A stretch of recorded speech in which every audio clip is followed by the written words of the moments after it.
ছোটবেলা থেকে ভাবতে ভাবতেই চলে গেল যে এটা করলে ও কি ভাববে, এটা করলে তারা কি বলবে, এটা করলে তারা কি চিন্তা করবে, রাইট?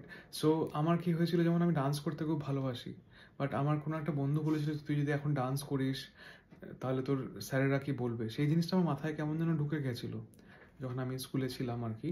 তারপরে আমি আজ পর্যন্ত কখনো ডান্সের ভিডিওই শেয়ার করতে পারিনি আমার সেরমভাবে সোশ্যাল মিডিয়াতে। ইভেন এখন আমি ডান্স করিও না। আমি একটা এক্সাম্পল দিলাম আর কি। তো আমরা অলওয়েজ কতটা প্রায়োরিটি দিই লোকে কি ভাববে তার উপর, রাদার দেন আমি কি করতে চাই বা কি করতে চাই না। বাট লোকে কি ভাববে না ভাববে তাদের কিছু যায় আসা উচিত নয়, কারণ সেটা তো তাদের মন্তব্যতে তারা কিছু না কিছু ভাববেই। তুমি ভালো করলেও কিছু ভাববে, খারাপ করলেও কিছু ভাববে, কিছু না কিছু তো ভাববেই। আর ওরা কি ভাববে সেটা নিয়ে যদি আমরা আমাদের টাইম ওয়েস্ট করি, চিন্তা করি, তাহলে আমরা লাইফে কিছুই করতে পারবো না, কিছু এগোতেও পারবো না, তাই না?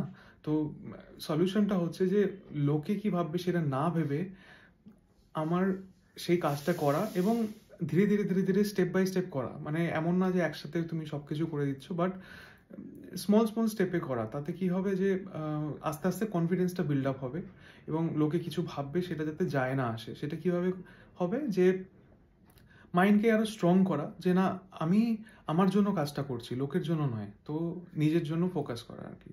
Hope this video is helpful.